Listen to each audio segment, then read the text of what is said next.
ఉమ్మడి నల్లగొండ జిల్లా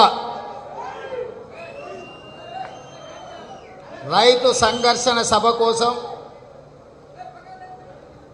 సన్నాహక సమావేశాన్ని ఏర్పాటు చేసిన మిత్రుడు సభాధ్యక్షులు,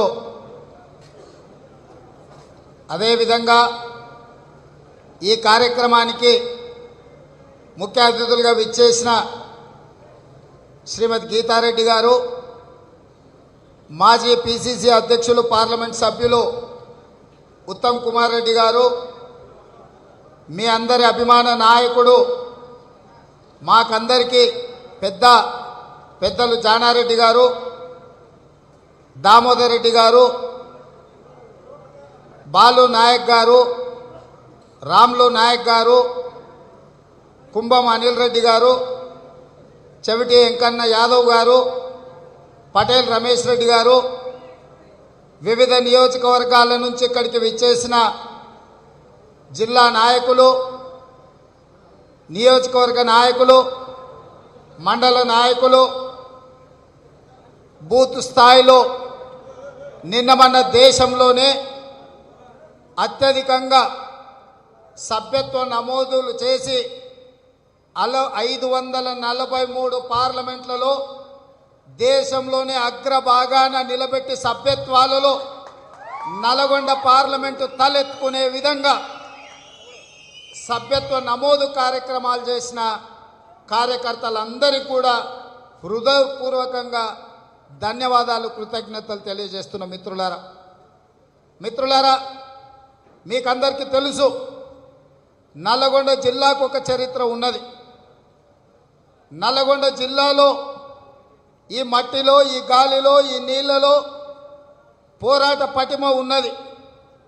నల్గొండ జిల్లాలో ఇక్కడ పుట్టిన ప్రతి బిడ్డ రక్తంలో తిరుగుబాటు లక్షణం ఉన్నది.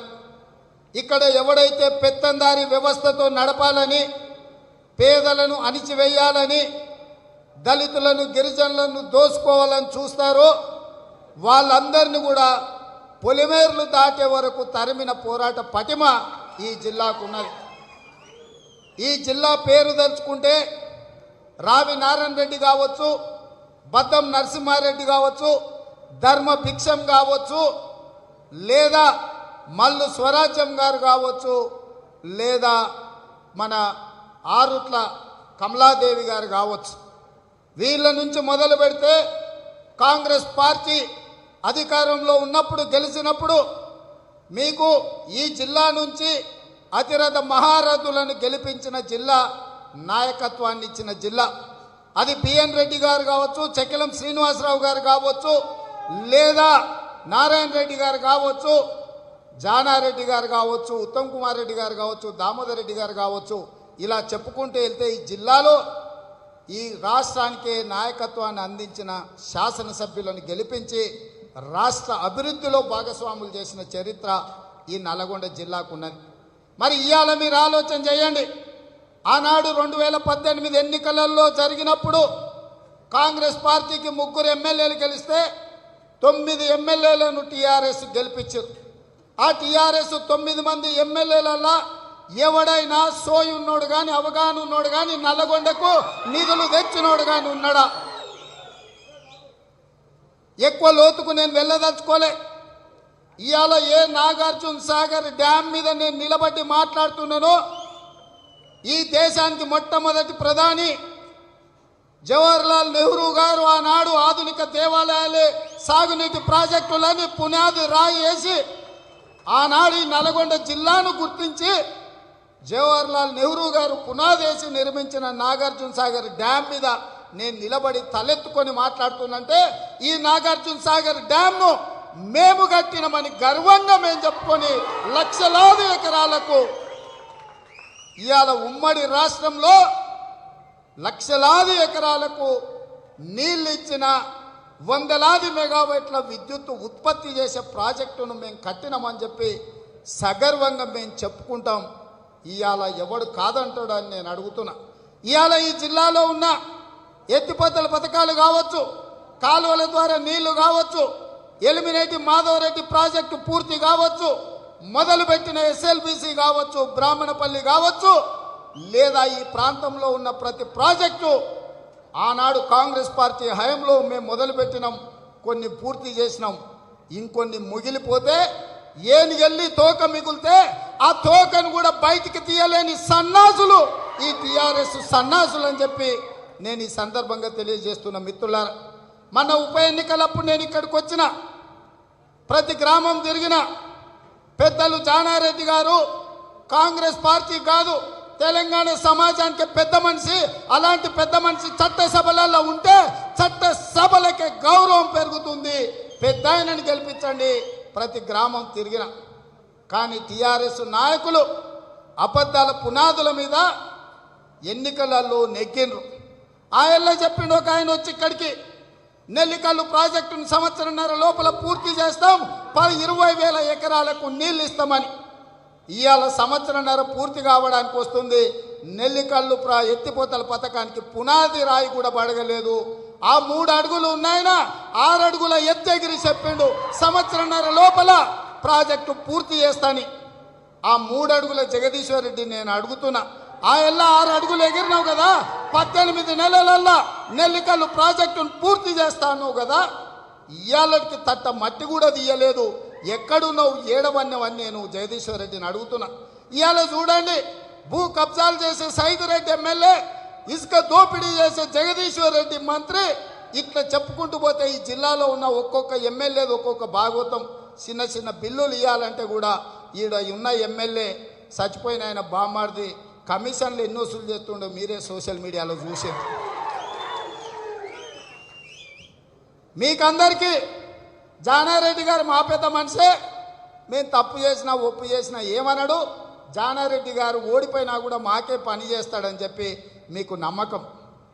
కానీ జానారెడ్డి గారు లేకపోవడం వల్ల ఆ చట్టసభల గౌరవమే తగ్గింది తప్ప వారికి తగ్గింది ఏం లేదు.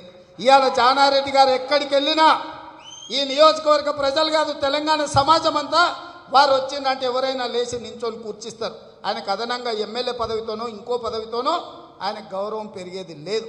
కానీ చట్టసభలల్లో అది మొత్తం కోతుల గుంపులాక సభ నడుపుతుంటే మంచో చెట్టో చెప్పడానికి ఒక పెద్ద మనిషి ఉండాల్సిన చట్టసభలలో వారు లేకపోవడం వల్ల తెలంగాణ సమాజమే గౌరవం తగ్గింది.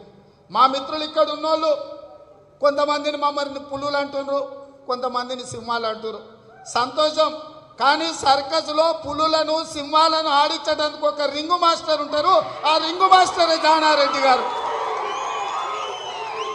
కాంగ్రెస్ పార్టీలో పులులు సింహాలు ఉన్నాయి, కానీ ఈ పక్కనే అడవి ఉంది, నల్లమల అటవీ ప్రాంతం పక్కన ఉండే మేమందరం పులులు సింహాలు అయి ఉండొచ్చు, కానీ ఈ పులుల సింహాలను ఆడించడానికి రింగు మాస్టర్ ఉంటారు. పెద్దలు జానారెడ్డి గారు మాకు అందరికీ రింగు మాస్టరు. ఎక్కడ ఏ సమస్య వచ్చినా సమయస్ఫూర్తితోని ఒడుపుతోని సమస్యల్ని పరిష్కరించే నాయకత్వం కాంగ్రెస్ పార్టీకి ఉన్నది. పరిపాలనలో అనుభవం ఉన్నది. పోరాటంలో దాదాపుగా 40 సంవత్సరాలు కాంగ్రెస్ పార్టీని కింద పడకుండా భుజాల మీద మోసిన దామోదర్ రెడ్డి గారు లాంటి నాయకులు ఈ జిల్లాలో ఉన్నారు. సమస్యల మీద మాట్లాడగలిగిన, సమస్యలు లేవనెత్తగలిగిన, దేశం కోసమే కొట్లాటం చేసిన ఉత్తమ్ కుమార్ రెడ్డి గారు మీకు ఈ జిల్లాలో ఈ ప్రాంతంలో పార్లమెంట్ సభ్యులు. నేను ఒక్కటే అడుగుతున్నా మా కార్యకర్తలు, అధైర్యపడకండి. రాజ్యం ఉండొచ్చు లేకపోవచ్చు, కానీ రాష్ట్రంలో ఉండే ప్రజల కోసం నిరంతరం కొట్లాడే పార్టీ కాంగ్రెస్ పార్టీ. ఆ బాధ్యత మేము తీసుకుంటాం. ఈ తెలంగాణ రాష్ట్రంలో ఉన్న చనిపోతున్న రైతులను పంట కొనుగోలు చేయకుండా తలబిరుసుగా మాట్లాడుతున్న రాష్ట్ర ప్రభుత్వం మెడలు వంచడానికి కాంగ్రెస్ పార్టీ ఇవాళ కార్యాచరణ తీసుకున్నది. ఆ కార్యాచరణలో భాగంగానే ఇవాళ నాగార్జున సాగర్కి మేము వచ్చినామని తెలియజేస్తున్నాం. మిత్రులారా, వీళ్ళందరినీ సమన్వయం చేసుకొని, వీళ్ళందరినీ కూడా తీసుకొని దేశంలోనే అత్యధికంగా సభ్యత్వాలు మా గీతక్క చేపించి ఇవాళ అందరికంటే అత్యధికంగా నల్గొండ జిల్లా సభ్యత్వాలు నమోదు చేపించింది. పరిపాలనలో వారికి సుదీర్ఘమైన అనుభవం ఉన్నది. వారు మంచి డాక్టరే కాకుండా మంచి పరిపాలన అందించిన నాయకురాలు. మరి ఇవాళ నేను మిమ్మల్ని అడుగుతున్నా, టీఆర్ఎస్లోని మీరు చూడండి, ఓడైనా ఆ మంత్రులను మొత్తం చూడండి, ఒకడు ఆలుగడ్డలు అమ్ముకునేటోడు, ఒకడు ఉల్లిగడ్డలు అమ్ముకునేటోడు, ఒకడు భూ కబ్జాలు చేసేటోడు, ఒకడు ఇసుక కొల్లగొచ్చేటోడు, ఒకడు మైనింగ్ కొల్లగొచ్చేటోడు, ల్యాండు శాండు వైను మైను మర్డర్లు రేపులు మానభంగాలు ఇసుక దోపిడీ చేసేటోళ్ళు ఇవాళ టీఆర్ఎస్ మంత్రివర్గంలో ఉండరు. నిన్ననే ఒక ఎమ్మెల్సీ పోలీసులను తిట్టిన తిట్ల పురాణం కూడా మన చెవులారా విన్నాం. అంటే ఇవాళ పరిస్థితులు ఎట్లున్నాయో మీరు ఒకసారి ఆలోచించండి. హాయ్ ఫ్రెండ్స్, మా టుడే టుమారో యూట్యూబ్ ఛానల్ చూస్తున్నందుకు చాలా థ్యాంక్స్. మరిన్ని లేటెస్ట్ వీడియోస్ కోసం వెంటనే సబ్స్క్రైబ్ చేయండి. అలాగే ఈ బెల్ ని కూడా రింగ్ చేసేయండి. మా నోటిఫికేషన్స్ అన్ని మీ మొబైల్లో వస్తాయి. అలాగే మా వీడియోస్ మీకు నచ్చితే లైక్ చేయండి, షేర్ చేయండి, నచ్చకపోతే కామెంట్ చేయండి.